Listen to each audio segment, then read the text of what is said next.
Today is the yahrzeit of my grandfather, Rabbi Baruch Bernard Poupko, who was a rabbi in Pittsburgh for more than 60 years. If you look at his life, it seems like he beat so many odds.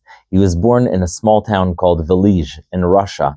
He was born and had polio, which was very, very difficult disease in those days before there was a vaccine for polio, and there was a danger to his life.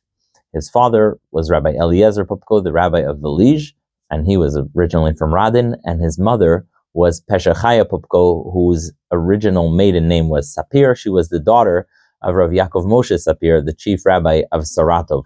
They both worked extraordinarily hard to make sure that he survived, and in fact, there's a letter from the previous Lubavitcher Rebbe writing to him about how to try and find a doctor. Clearly, they had contacted him to find medical care for my grandfather, Rabbi Baruch.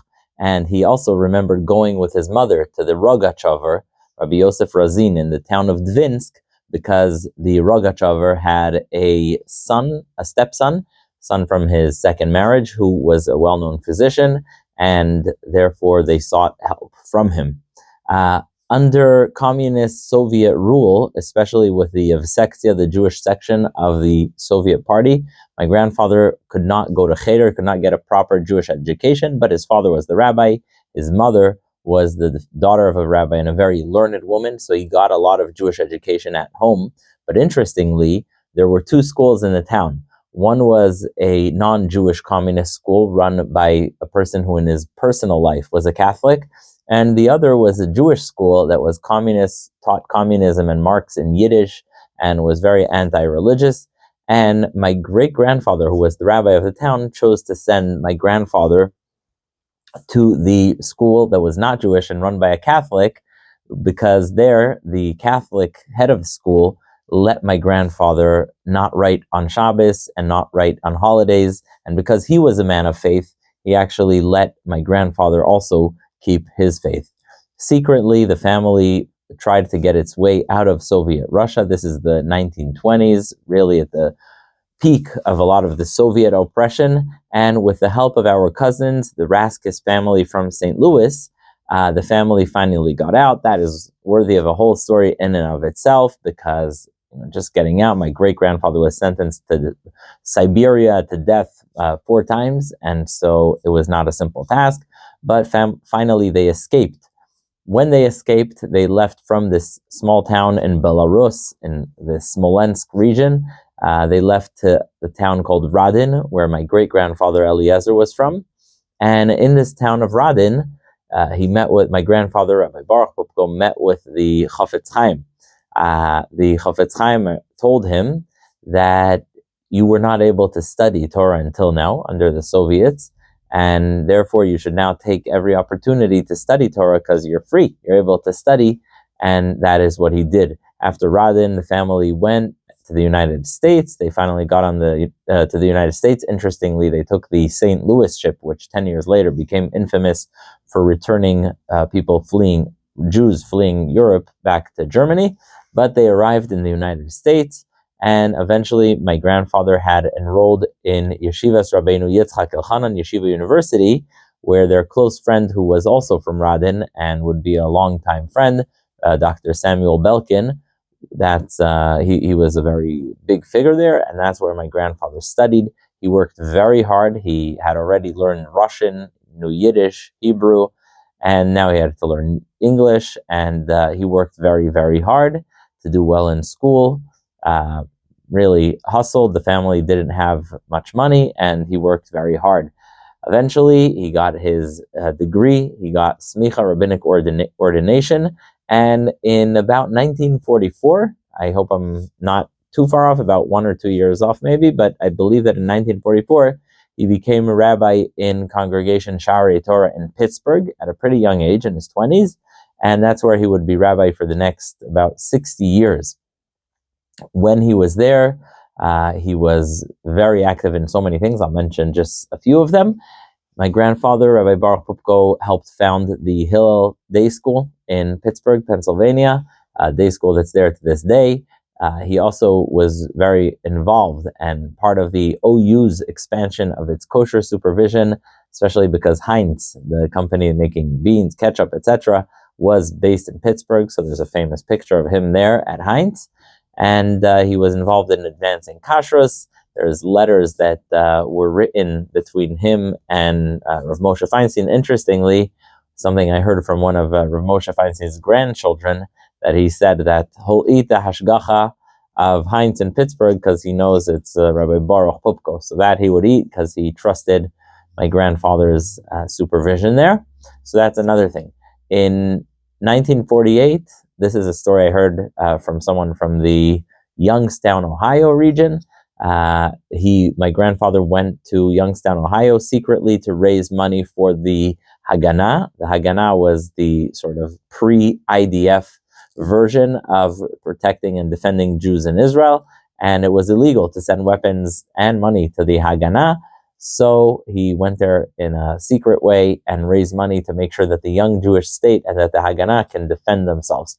He was also later president of the Mizrahi and very involved with raising money to establish Bar Ilan University and other important institutions in Israel. Obviously, he was also very committed to making sure yeshivas are maintained, is supporting the Telz Yeshiva in Cleveland, supporting Yeshiva Rabbi Chaim Berlin in Brooklyn, and really deeply devoted to the continuation of Torah education in America, in Israel, and of course the Zionist cause. Another very beautiful story with him is that he would meet with Golda Meir many times, and she came and she spoke about the need for Israel to have internationally recognized borders. And my grandfather told her, also when it comes to the Torah, we speak about borders, asu siyag la Torah. It also should have recognized borders, of course, speaking about making sure that halacha and Judaism are recognized as part of the law in the state of Israel with regard to questions like who is Jewish and what marriage should look like in Israel. So that was something that he told her, and she also told him that except the establishment and building of the state of Israel, she thinks the second most important cause that American Jewry should support is Jewish day schools. So that was something that it was also very important to her. Interestingly, he was good friends. This is my grandfather when he's serving as president of the Mizrahi, which is, a religious Zionist organization. He was good friends with Rabbi Amram Blau, who was the head of Neturei Karta. In fact, he went to visit him in Jerusalem. They were speaking Yiddish. And it just shows you the beauty of being able to talk to people of different opinions. And he goes to visit Rabbi Amram Blau, and he asks him after 1967, do you go visit the Western Wall, the Kotel? And Amram Blau tells him, no, I do not, because he said, it sounds better in Yiddish, he says, I do not accept bribes from the Zionists. And you know what? There's something to respect about that, because at least he was consistent. He was anti-Zionist, but he also didn't take anything from the state of Israel. So there's something to be said for that consistency. In many ways, the most glorious and intense chapter in my grandfather's life was his struggle for Soviet Jewry. There were 3 million Jews living behind the Iron Curtain. This is at the peak of the Soviet regime's empire. And he went there. He had beautiful Russian. Interestingly, he did coordinate some of this with the State Department, and he went to Russia in the early 1960s when people assumed that Soviet Jewry is simply, just like the Soviets had said, communist with no interest in Judaism and no desire to leave. And he came back and he said no, it's not true. And they do want Judaism. They do want to learn about Judaism. They want to be part of the Jewish people. So really, he went there a few times until the Soviets actually banned him from returning. And he got up there. I have a bunch of pictures that I posted online of him in the Great Synagogue of Moscow. He went there and really brought the word back and arranged protests, and interestingly coordinated very closely with members of the Chabad movement. So even though my grandfather was not a Chabad Chassid, he was very close with the Lubavitcher Rebbe, and actually really extraordinarily with Chabad businessmen who used their businesses as, I think they were furrowers, some of them. They would travel to Russia, and they would use their business travels as a cover for them to bring prayer books, Jewish artifacts, and the word of Judaism to Soviet Jews. So that, I think, was a very, very beautiful and important chapter of his.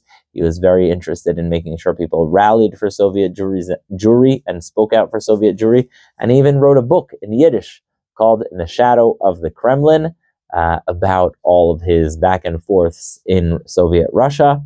And I just remember him as a child. I would say the number one most exciting thing to him was seeing the study of Torah. He grew up with no Torah study publicly available in Soviet Russia, and he sat us down every time that he came to visit us in Israel. He would ask us what we're learning. He would ask questions about what, he would sort of test us on what we're learning.